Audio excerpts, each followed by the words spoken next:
Fala aí, bom dia galera do YouTube, Paulo Musi aqui para mais um Banho Não Tem Calendário. E lembrando que a gente está aqui por conta de vocês e buscando interação com vocês para entender o que são suas dúvidas maiores, para de repente orientar vocês algumas coisas que vocês potencialmente possam fazer que não está na direção e no sentido daquilo que vocês querem. Por quê?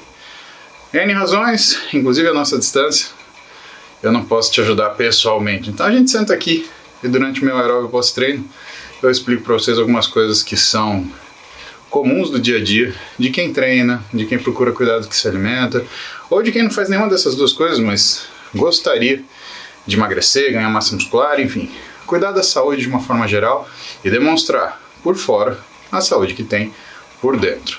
Lembrando que cuidar de você nunca será uma futilidade. Aliás, é uma das coisas mais importantes, porque se você não cuida de você, você não cuida bem de ninguém. E dessa forma, a gente olha para o fitness, olha para os esportes que envolvem forma física como uma demonstração da nossa identidade. Então tá na hora de você parar de achar que isso é futilidade, que isso é bobagem, que isso é ego. Cuidar de si nunca é uma perda de tempo.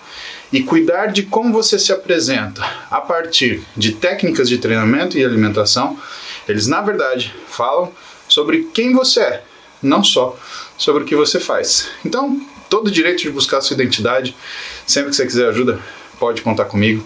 E se você chegou até aqui, clica para você se inscrever no meu canal, liga as notificações para você saber quando a gente lança material novo. E claro, se você não gostou de alguma coisa, coloca aí nos comentários, eu sempre leio e a gente vai conversando. Beleza? As lives acontecem todo dia pelo Instagram, entre 8 e 9 da manhã. Por quê? Porque é o horário que eu termino de treinar e eu ligo aqui a live para poder bater papo com vocês e colher as perguntas. Combinado? Vamos lá, vamos ver o que a galera vai perguntar hoje. Olha essa pergunta sensacional da Thaís, que parece uma coisa simples, mas, é uma coisa extremamente complicada. Vamos falar de treino hoje, motivados pela pergunta da senhorita Thaís. A gente vai discutir sobre cargas e repetições, né? Por quê? Porque tem muita coisa rolando na internet, tem uma briga atual do pessoal que defende que tem que ser carga acima de tudo.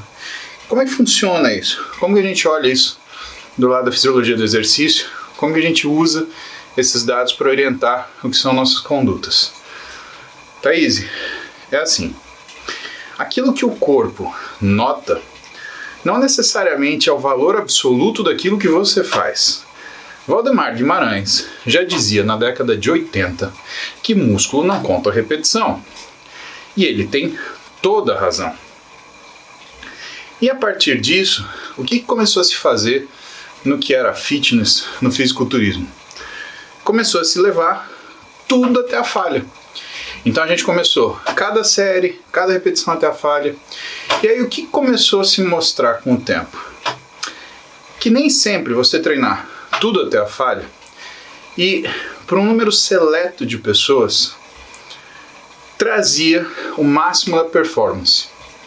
Por que isso? Se eu estou levando meu músculo até a capacidade final dele trabalhar.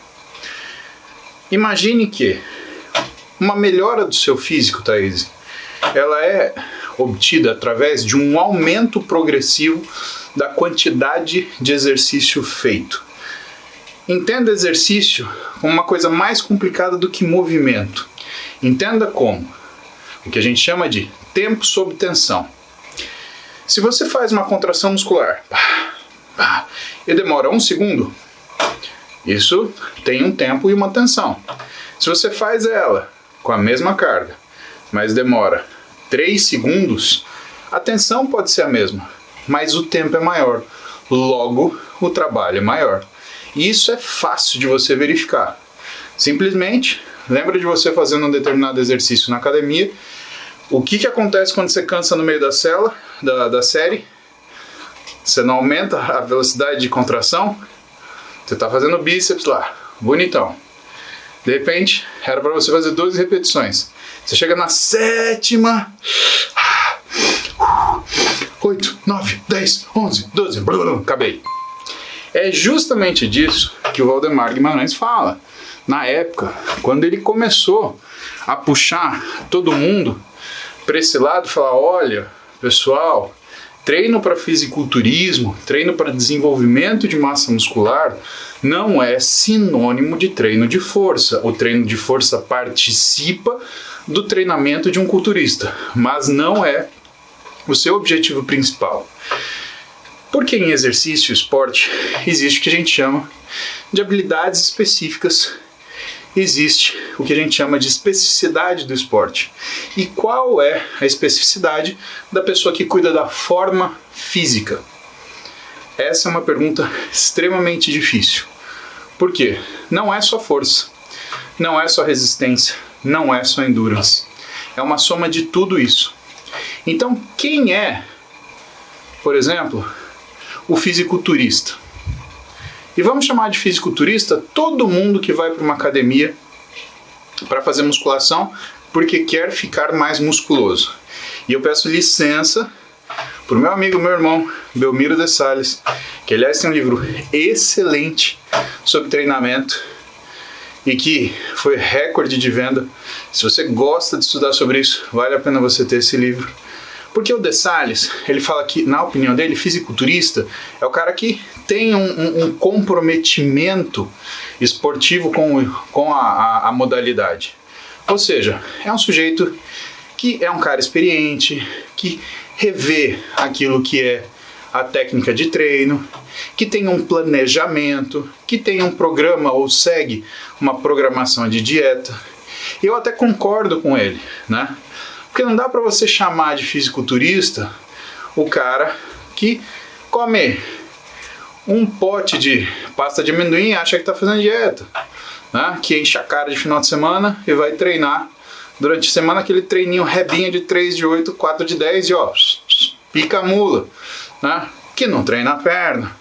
É a mesma coisa que você chamar o motorista do dia a dia de piloto. Não, piloto de Fórmula 1, né, o piloto de Fórmula Porsche, que nem o Marcel Miller, meu amigo, né? Então Fausto Sá, ó, só gente de primeira linha. Essa galera é piloto. Eu sou um mero motorista. Então eu peço licença e vamos chamar de fisiculturista todo mundo que vai para academia para ganhar massa muscular ou para ficar mais musculoso. E onde que essa galera se encontra no desempenho esportivo? Vamos imaginar uma linha que divide de forma oposta o que são as capacidades inerentes da fibra muscular. O que inclusive determina fibras musculares diferentes, que têm habilidades específicas, exceto um tipo, que é uma fibra de transição, mas que determinam ou força ou endurance.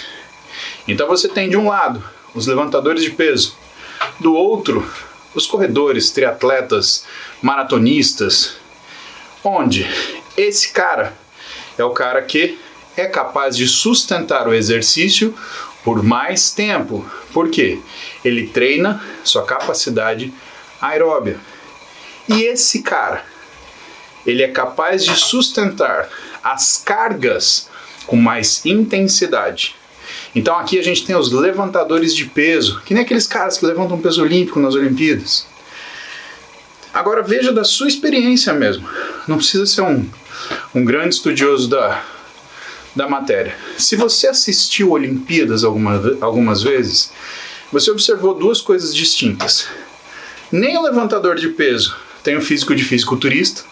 Os caras que levantam mais carga, aliás, eles são bem rechonchudinhos, tem uns barrigões, assim, são aqueles caras grandões, parecem uns ursões. E os caras de menor peso, eles não são também musculosos. Pelo contrário, você olha para eles e fala, nossa, que sujeito magrinho, só que ele levanta 2 vezes o peso dele, 3. É aquele japonesinho de 60 quilos que faz supino com 210. Isto é força. Entendeu que nenhum deles é fisiculturista? Vamos para o outro lado. Você assiste maratona, você assiste natação, você assiste triatlon. Algum dos caras que disputam essas modalidades, que são 100% aeróbias, tem um físico de fisiculturista? Não estou perguntando se eles são magros, não estou perguntando se eles são leves. Eu estou perguntando se eles são fisiculturistas. Quando você olha para eles, você vê um misto entre um grande desenvolvimento muscular e uma espessura de pele fina? Tenho certeza que não, porque eu assisto como vocês. Aliás, quando a gente pega os esportes mistos e aí entra o cross-treino, né? E se vocês já tiveram curiosidade, assistam os documentários sobre cross-treino, aqueles que tem na Netflix mesmo. Vou pedir ajuda pro Ramiro. Vou pedir ajuda pro Ramires, para ele depois falar para vocês. Entra lá no Instagram do Ramires Tibana. Ele fala para vocês. Eu esqueci o nome do documentário, mas tem 2, né, sobre CrossFit. Você vai ver que os caras não têm físicos de fisiculturistas. No geral, eles são musculosos, sim, mas não são fisiculturistas. O físico não é modelado. Então, quando você vai para uma pessoa, para um profissional, querendo modelar seu físico, e esse nome é um nome adequado. A gente usava esse termo, ó, 1960, 1970, modelagem física, aqui em São Paulo, na esquina da Ipiranga com a São João, academia tradicionalíssima, tinha lá modelagem física, né? Era assim que chamava. Né? Se você vai fazer isso, não vai ser um levantador de peso, não vai ser um corredor maratonista ou triatleta, e não vai ser um crossfitter. Você será um culturista. Por quê? Porque o culturista é o cara que utiliza essas aptidões, mas ele utiliza só até onde o interessa. Parece um oportunismo, né? Mas na verdade é isso que deixa o fitness e o culturismo tão interessante, porque você tem de saber aquilo que você está fazendo. Logo, quanto você vai usar de carga para você trabalhar? A quantidade de carga que não te coloque numa situação de você ter que interromper o seu treinamento antes de você superar a quantidade de movimentos ou de tempo sob tensão que você fez no treino anterior. Quantas repetições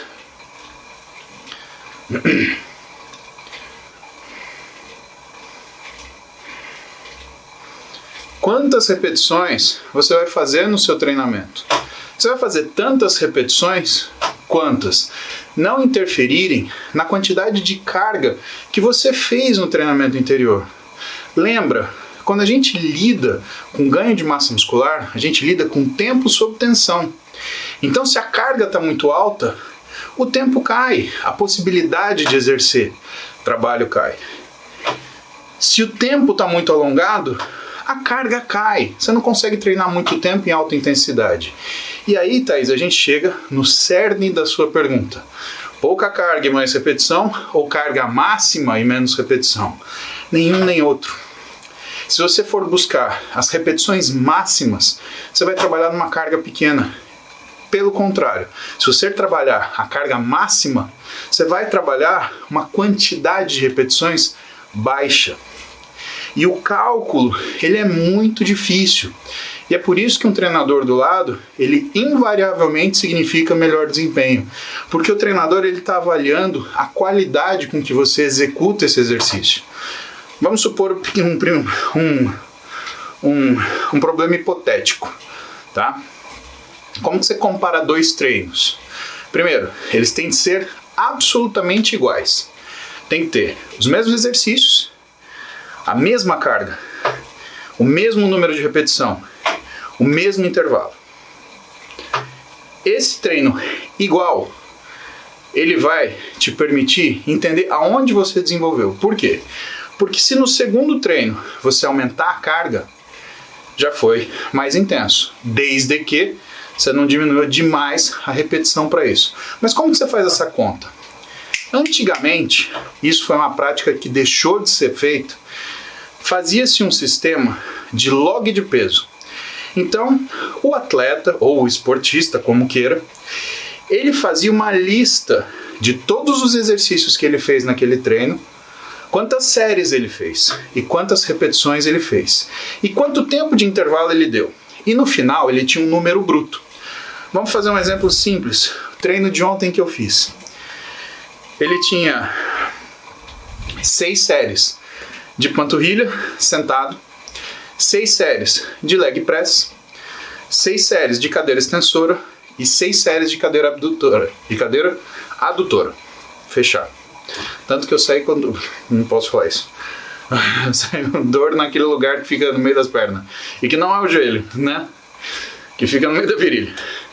É, porque você fica esmagando, né? Puta saco aquilo lá.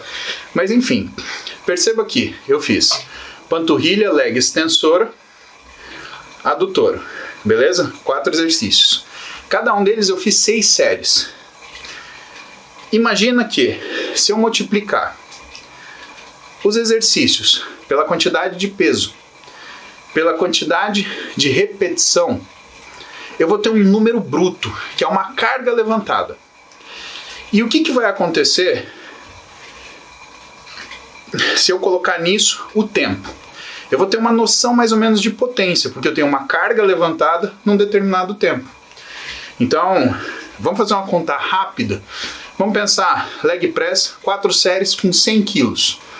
Beleza? 10 repetições.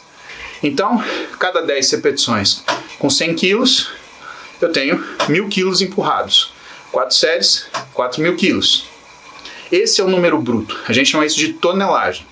E vamos pensar que esses 100 quilos, levantados 10 vezes por série, 1.000 quilos, levantados por 4 séries, 4.000 quilos, eu fiz em 5 minutos. Ou seja, eu consegui fazer, nesse treino hipotético meu, 4 toneladas em 5 minutos. Por que esse número é importante? Porque se no dia do próximo treinamento eu conseguir fazer o mesmo exercício, só que eu demorar, por exemplo, 4 minutos em vez de 5, eu aumentei o quê? A potência, então eu aumentei o trabalho. Ué, Paulo, mas você não aumentou a repetição, você não aumentou a carga, mas eu diminui o tempo. Isso quer dizer que o esforço foi maior. Se eu não mudei o tempo, mas eu mudei a carga ou a repetição, pode ser que a quantidade de carga foi maior. Então, antigamente, os fisiculturistas da Golden Era, que a gente falava, eles usavam essa ferramenta para avaliar se eles estavam treinando mais ou menos. E aí vem o pulo do gato. Por quê? Por que eles se davam ao trabalho de cada treino escreverem tudo o que eles fizeram e observarem o tempo que eles demoraram para fazer isso? Porque era assim que eles avaliavam se o condicionamento físico deles estava aumentando ou estava caindo. E por que isso é importante? Porque o cansaço, a fadiga, ela não é do corpo, ela é do cérebro, ela é do seu sistema nervoso central. E a fadiga, ela muitas vezes, ela é a sua percepção do esforço e não necessariamente o quanto de trabalho você fez. Logo, se você acha que o seu treino ele é bom ou ruim de acordo com a quantidade de esforço que você percebe, ou seja, a quantidade de fadiga que você tem, você pode estar incorrendo num erro terrível de estar se baseando num critério psíquico em vez de um critério físico.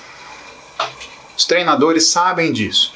E como eles conhecem, vão conhecendo o aluno, e eles começam a ter uma noção, até intuitiva, da capacidade de treino que esse aluno tem, ele percebe nos primeiros 2, 3 exercícios se esse cara ele vai conseguir treinar ou não.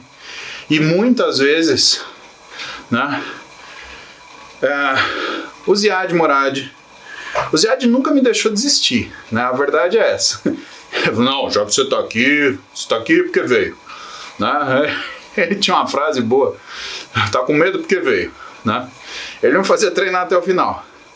Mas tinha dia, por exemplo, da época que eu treinava com o Marcelo Donice, com o Drago, que foi uma época que eu restringi muito o sono, que eu não estava rendendo. Eles batiam nas minhas costas e falaram, vai dormir. a gente treina depois, a gente treina daqui 2 dias. Porque eles percebiam que não estava indo.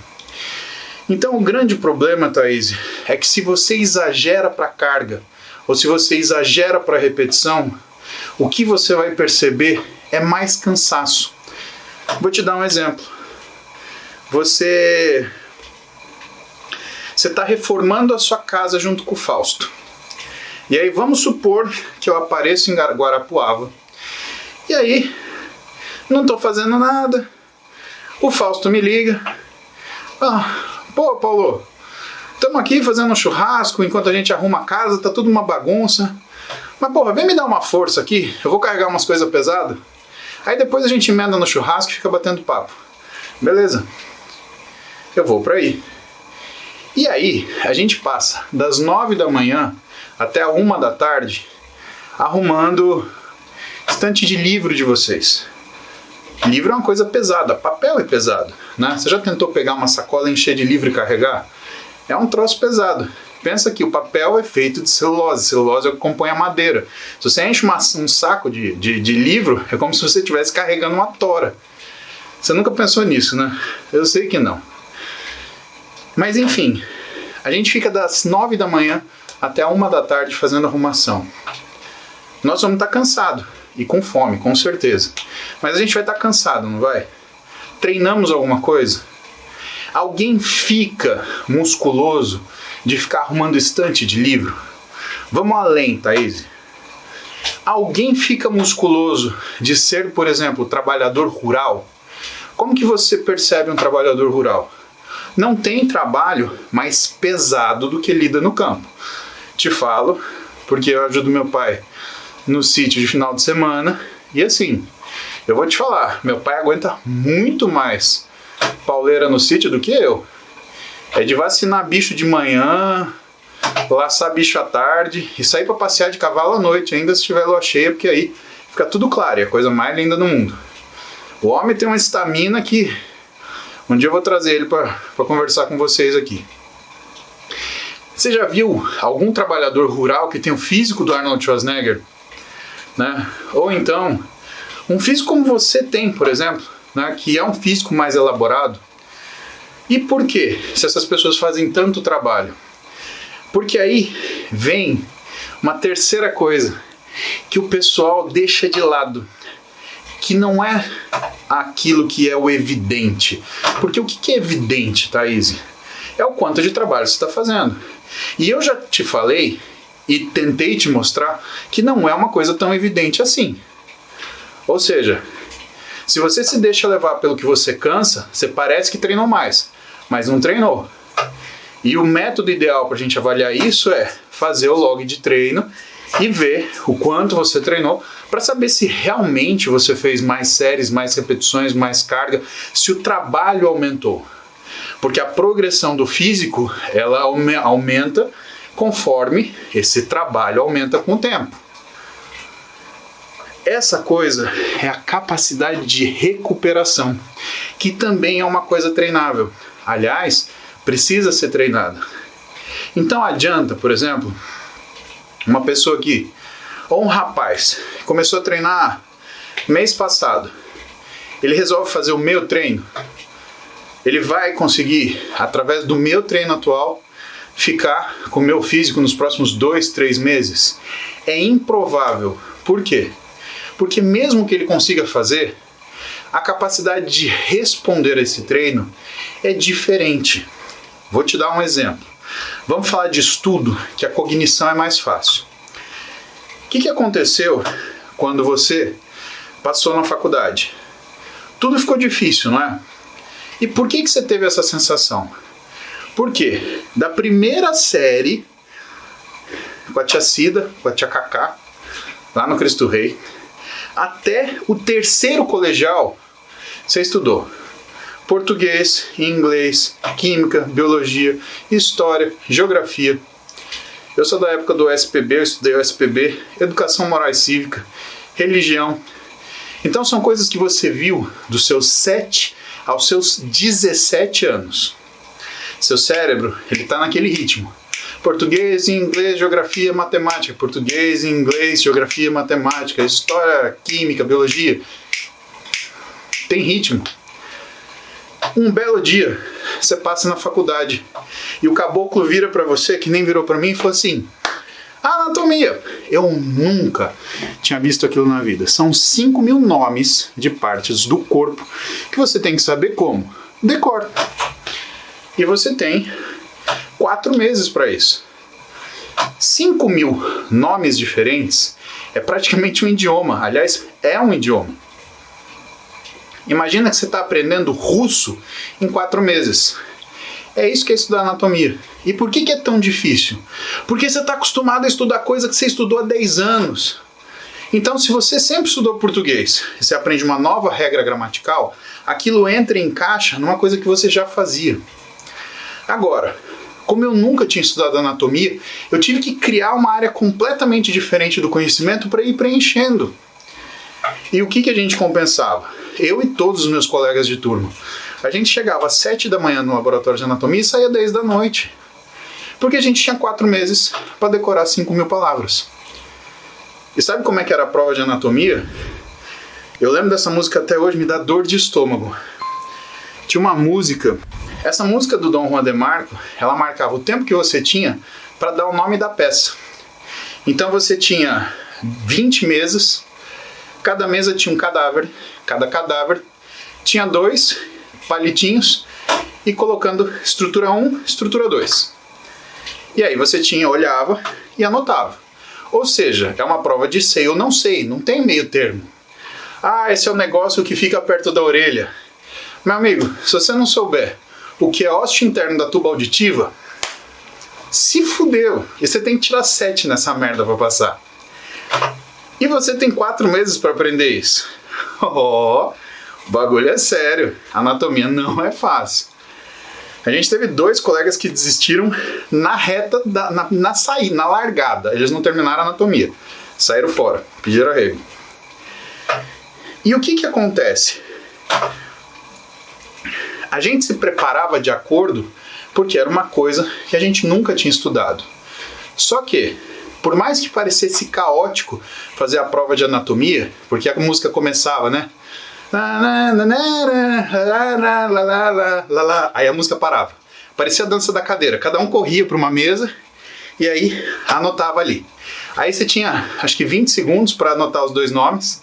E aí a música começava de novo. Bum, aí parava. Aí trocava de mesa. Então, cada vez que a música parava, malandro, se eu escuto esse really, really, really, já me dá um arrepio na espinha e falo, ah, meu Deus. Eu lembro até... eu lembro até do estapédio. Você sabe onde fica o estapédio? Tarefa de hoje, vamos descobrir onde fica o estapédio, né? Teve um colega de sala meu que o professor ficou tão puto com ele, falou assim, você não sabe nada. Eu vou te perguntar um negócio, você vai me falar onde que é. Aí ele falou, tá bom. Aí o professor falou, Cremaster. Aí ele falou, orelha. Aí todo mundo cagou de rir. Então você quer descobrir por que a gente riu? Coloca Cremaster no Google e você vai descobrir aonde ele fica e você vai descobrir que não é na orelha. Mas por que diabos que eu tô te contando isso? Porque do mesmo jeito que você vai aprender uma coisa nova e aquilo necessita de um preparo onde você cria um espaço específico para aquilo, todo treino que você vai fazer, Thaís, ele tem de estar compatível com a sua capacidade de recuperação. Então não adianta só fazer. Você pode fazer até uma coisa muito intensa, mas aí o que você tem que fazer? Na sequência, aumentar o seu intervalo de descanso. Pode ser um descanso ativo, não tem problema. Mas precisa haver um descanso proporcional. Por quê? Porque para você conseguir treinar seções do seu corpo de uma forma mais frequente, a tua capacidade de recuperação, ela precisa acompanhar isso. Então a gente tem força, potência, resistência aeróbica, resistência anaeróbica e tem a sua capacidade de recuperação. Isso tem de ser levado em conta. Logo, quando você entende que essa quantidade de trabalho que você mediu pela ferramenta como log de pesos e que você percebeu que consegue aumentar progressivamente, né? Ela te mostra esse aumento de trabalho. Você começa a perceber que a necessidade de descanso e de alimentação, que é o conjunto que a gente chama capacidade regenerativa, ela precisa acompanhar tudo isso. Então, na verdade, o que é a raiz do problema? Se você tem um treino que é desconexo da sua alimentação, dificilmente você consegue ter um resultado desejado. Se é desconexo do seu descanso, também. Se é desconexo dos dois, pior ainda. E aí o que você faz? O que você entende? Você entende que o melhor treino é aquele que te permite cargas que sejam altas, ainda que não máximas, por quantidade de repetições que sejam altas, porém também não máximas ou infinitas, como no exercício aeróbio. O exercício aeróbio, você não conta a repetição, né? Você fala em volume de treino. Corri 3 horas, corri 5.000 metros, né? 10.000 metros. Você não fala corri 250 passos, né? Diferente da musculação, né? Você fala treinei 3 horas, né? Te dá uma ideia, mas pode ser aquelas 3 horas que você ficou 2 horas e meia no Instagram, 30 minutos, né? Fazendo aquecimento na cadeira abdutora. E isso é o ponto daquilo que é o trabalho de todo mundo que lida com desempenho esportivo. É saber achar esse limiar, esse meio termo entre carga e repetição para que você possa aumentar progressivamente a quantidade de trabalho. Progressivamente. Por quê? Quando você aumenta progressivamente, você dá a chance do seu físico se recuperar disso. E é isso que é importante. Por quê?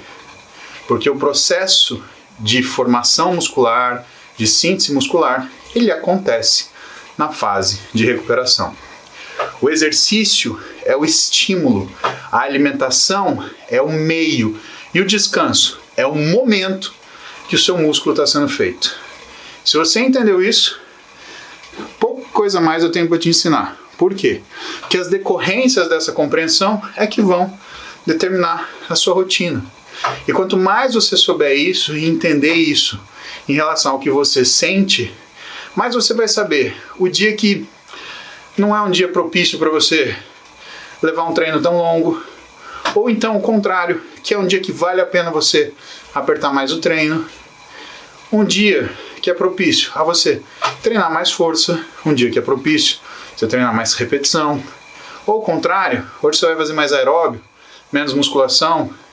E aí você entende que as pessoas que têm sucesso, mas treinam de forma intuitiva, elas têm 2 relés muito bons. Hora de treinar, vou treinar. E hora de não treinar, não vou treinar. Isso é o mais importante.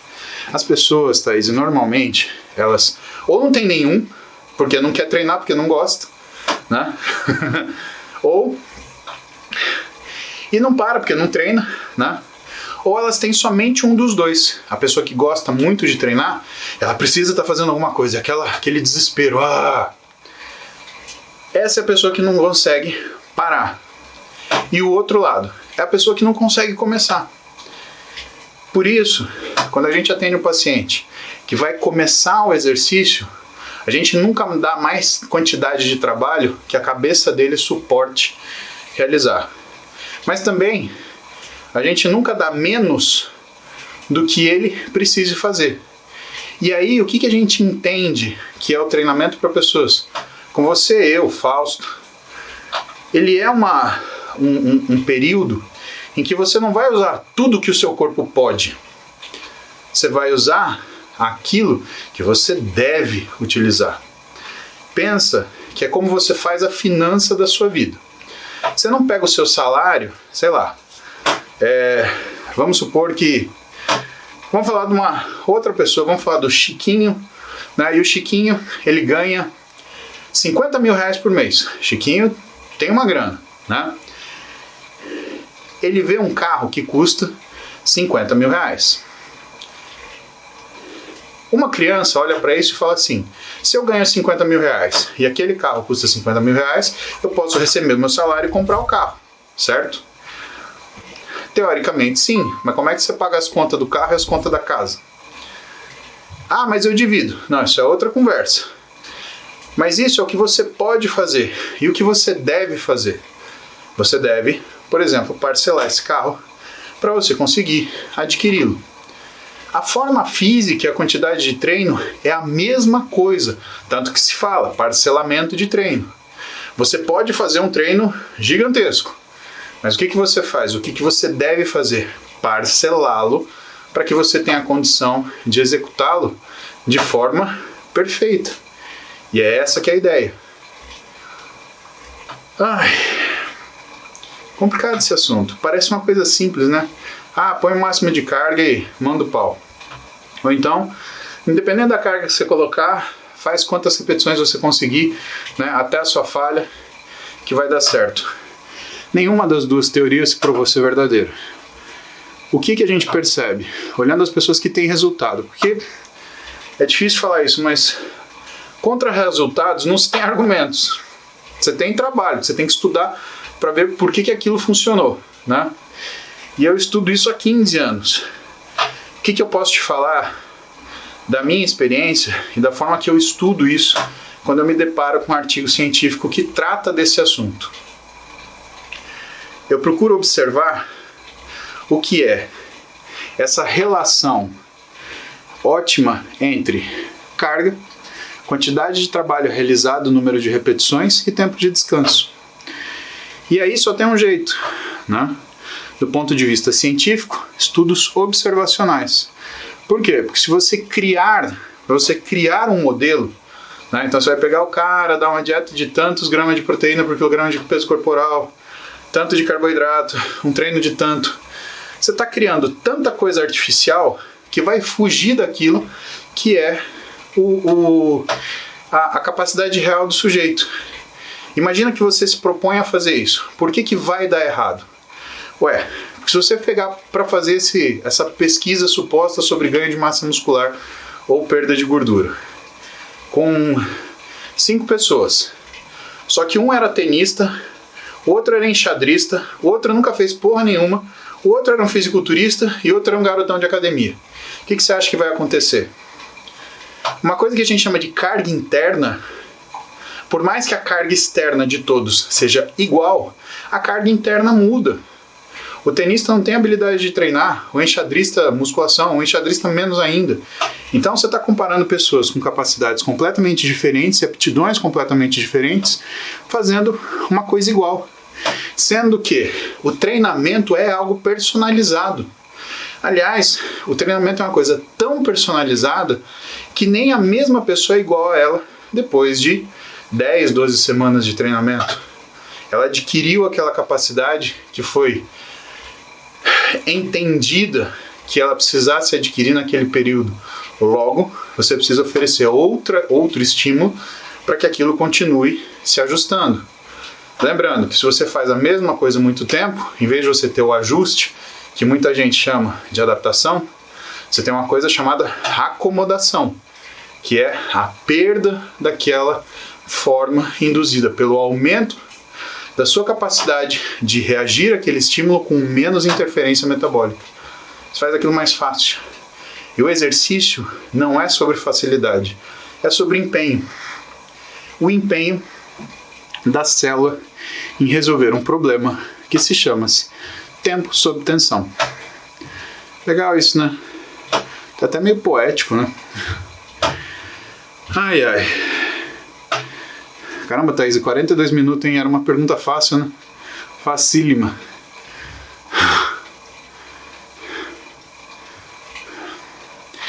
Bom, pessoal.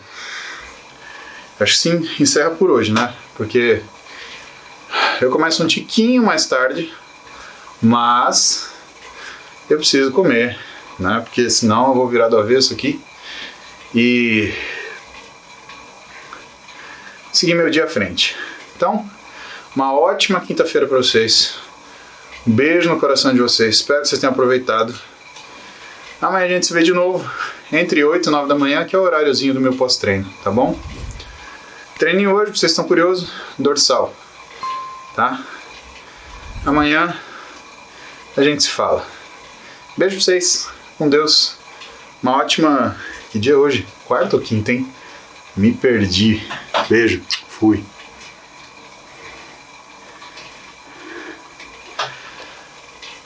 Galera do YouTube, essa foi a live de hoje. O treino de hoje foi dorsal. Tô aqui 44 minutos fazendo meu aeróbiozinho na minha bike, né? Um dia eu filmo minha bike pra vocês. Pode deixar, vocês vão curtir. E lembre-se, se você chegou até aqui, se inscreva aí no canal. Deixe seu comentário se você não gostou de alguma coisa, clique nas notificações para interagir com a gente, e quanto mais vocês interagem, mais eu posto conteúdo. E aí, os conteúdos são gerados numa live que eu faço pelo Instagram, todo dia, entre 8 e 9 da manhã, beleza? Vamos nos falando. Beijo para vocês. Que vocês tenham um ótimo dia. Você também fica esperando dar o tempo certinho. Eu tô com 44 minutos, 53 segundos, 54 segundos. Eu tenho que esperar dar 45 minutos. Pronto, 45. Eu só não posso olhar as calorias, né? Porque a caloria tá assim, 284. Aí o que dá vontade? Dá vontade de esperar fazer 290 para arredondar. Só que aí bagunça o tempo. Aí o que eu vou querer fazer? Vou querer arrumar o tempo. Gente, é muito coisa de doido, né? Pega essas manias não, viu? Pega não. Não faz bem. Ai, ai. Galera, a gente se vê. Fiquem com Deus. Até mais.